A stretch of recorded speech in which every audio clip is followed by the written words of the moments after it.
안녕하세요. 미국과 국제사회 바로알기 방송 마이클 의심입니다. 캐리 레이크 아리조나 공화당 주지사 후보가 마리코파 카운티에서 자행됐던 선거 관련 여러 가지 그 부정부패 의혹을 그 소송을 제기를 한 소송전에서 일단 예비전이지만 1차의 승리를 거뒀습니다. 자, 민주당에서 주장한 것은 선거가 공정하게 치러졌으니까 소송이 필요 없다라고 주장을 했는데, 판사가 이 캐리 레이크가 주장한 선거에 여러 가지 문제가 많았고 이것을 나는 승복할 수 없다라고 소송한 것을 받아들인 겁니다.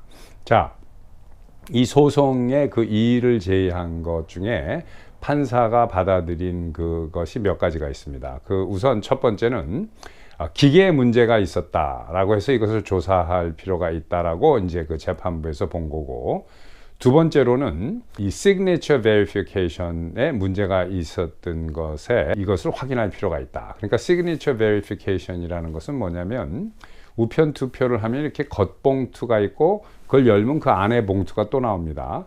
그래서 그걸 열면 그 안에 이제 투표용지가 있는 건데 이 봉투에 써 있는 서명과 투표용지에 있는 서명이 동일인이 서명한 것인지 이게 매칭이 되는지를 봐야 되는데, 이것을 조사하는 과정에 문제가 있었다는 것을 이 재판부에서 받아들인 거예요. 그래서 그것을 다시 한번 볼 필요가 있다.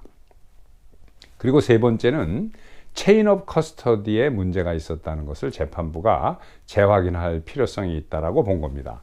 이 체인 오브 커스터디라는 것은 뭐냐면 투표를 각 투표소에서 하고 나면 그 투표 용지가 있지 않습니까? 이 투표 용지가 각 투표소에서 최종 목적지로 가야 할 때 그 장소와 장소 사이를 이동할 때, 또는 사람과 사람에서 투표 용지를 전달받을 때 서명하고 확인하고 지켜야 할 규정이 있는 거예요. 근데 이 규정을 지키지 않고 이 투표함에서 또는 자료에 담아서 옮겨졌다는 거예요. 그래서 이 규정을 따르지 않고 간 표가 수십만 표에 달한다 라고 주장을 한 그 캐리 레이크 후보의 그 주장에 이의가 있다라면서 이것을 소송을 받아들인 겁니다. 자, 잠깐 안내 말씀드리고 이야기를 이어가도록 하겠습니다. 우선 오늘도 후원해 주신 여러분들께 감사의 말씀을 드립니다. 화면에서 보시다시피 이렇게 그 더보기를 누르면 컴퓨터에서 밑으로 쭉 여러 가지 방법이 펼쳐집니다. 그리고 스마트폰을 보시는 경우에는 아이폰과 삼성폰이 좀 다른데, 아이폰은 이렇게 동그라미 있는 부분을 누르면 쭉 여러 가지 후원 방법이 펼쳐지고, 삼성폰은 구독자 수의 몇만 명이 이렇게 되는데 그걸 누르시면 그 다음에 옆으로 가기 화살표가 나오는데 첫 번째 화살표를 누르시면 쭉 펴진다고 합니다. 가볍게 커피 한 잔 하는 정도 마이클 심팁에다 내겠다 하시면 바이 미 어 커피 링크를 1번에 걸어놨으니까 그걸 누르시면 되고, 또 다른 방법으로 이렇게 후원하시는 방법도 있습니다. 부탁드리겠습니다. 감사합니다. 자, 그러면 이야기를 계속 이어가도록 하겠습니다. 우선 미국에서 선거 관련 소송은 원래 법원이 기본적으로 받지 않는 것을 원칙으로 하고 있습니다. 그리고 이제 받을 경우도 있고, 받지 않는 것은 왜 받지 않느냐면은 후보가 서로 막 이겼다고 하는 것을 법원이 판단할 수 없다라는 게 미국 헌법 4조 4항에 나오는 헌법 정신입니다. 이것은 뭐냐면 국민의 대표를 뽑는 선출직을 뽑는 것은 국민이 뽑는 건데, 국민이 아니고 선출된 사람이 임명을 한 그 임명직이 이 판사들입니다. 그러니까 판사는 선출직이 아니기 때문에 행정부, 그러니까 연방 판사 같은 경우에 대통령이 지명하는 거고, 그래서 국회 동의를 받아서 임명이 되는 거고, 또 주의 판사들은 주지사가 이제 임명을 하는 건데, 이렇게 국민이 직접 뽑는 선출직에 문제가 있을 때 국민에 의해서 뽑히지 않고 선출직 장에 의해서 임명된 판사가 국민이 뽑는 선출직 자리에 시시비비를 가릴 수 없다라는 게 미국 헌법의 정신입니다. 자, 그런데 그런데도 불구하고 법원에서 선거와 관련된 의혹이나 이런 소송을 받는 경우가 있어요. 이번에 이제 받은 건데, 이건 뭐냐면 현존하는 실정법이나 선거관리 그 법을 위반한 경우에는 그건 소송을 받습니다. 이것은 이제 판단할 수 있는 거예요. 위법이 있었느냐 없었느냐. 그러나 그러지 않고 그냥 명백한 그 위법이 없이 서로 그 이겼다고 주장하는 경우에는 안 받는 것을 원칙으로 하고 있습니다. 말씀드린 것처럼. 자, 그런데 이번에 이 탐슨 판사, 마리코파 카운티의 탐슨 판사가 내건 조건은 조금 까다롭습니다. 보시다시피 The plaintiff must show that the printer malfunction were intentional and directed to affect the results of the election, and such actions did actually affect the outcome.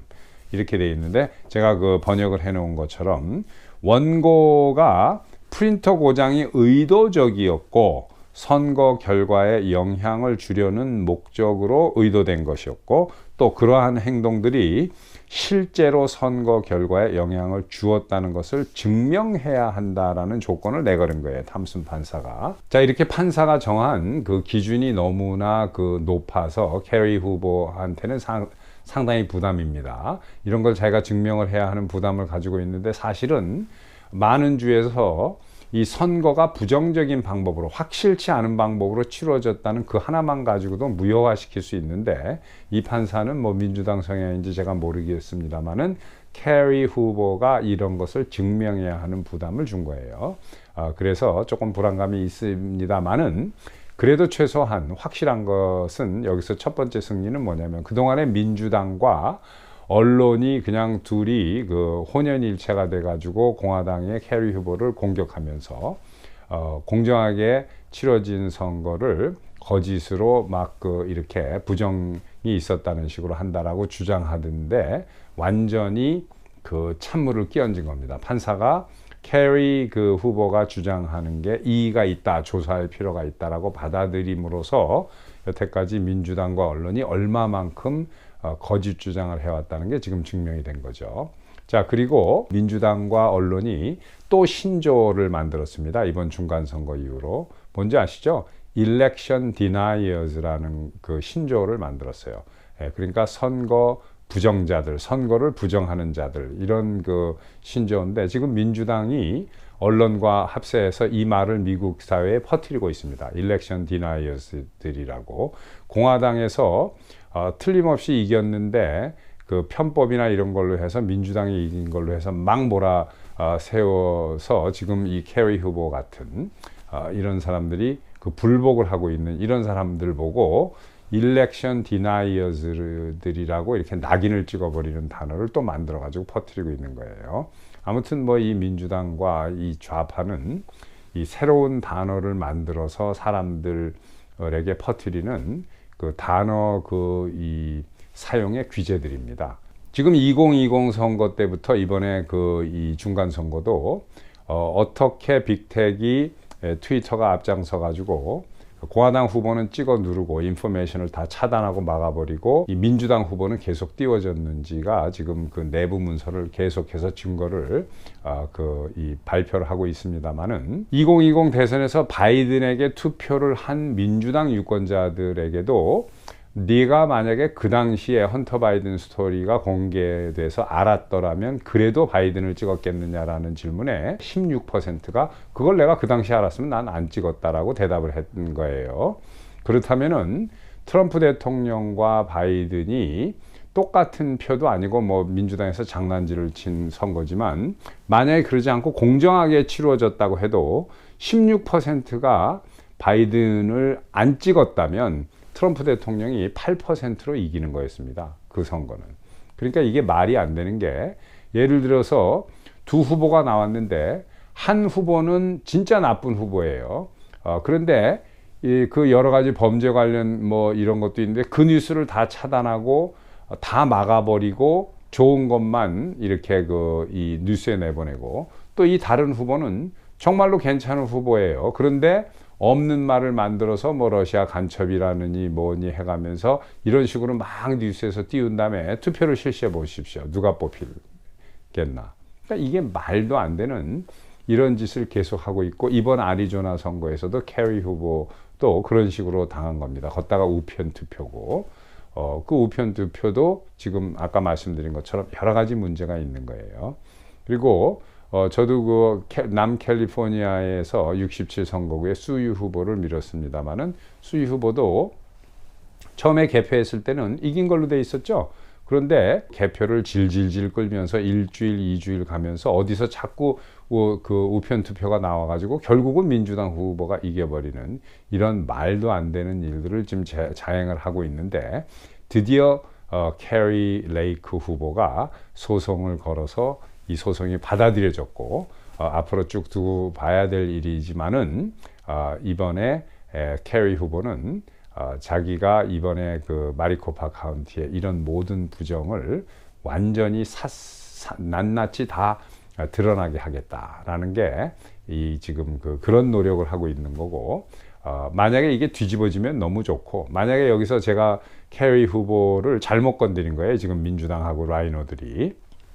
그래서 여기서 자기가 지더라도 아마 연방으로 가서 수프림 코트까지 갈 가능성이 상당히 많습니다. 아까도 말씀드린 것처럼 단순히 네가 이겼다 내가 이겼다의 문제가 아니라 현 그 선거관리법을 위반하면서 치루어진 증거가 있기 때문에 이것은 승산이 있을 수 있다. 이렇게 보는 겁니다. 구독, 좋아요, 알림 그리고 여러분들과 같이 공유해 주셨으면 감사하겠습니다. 또 뵙겠습니다.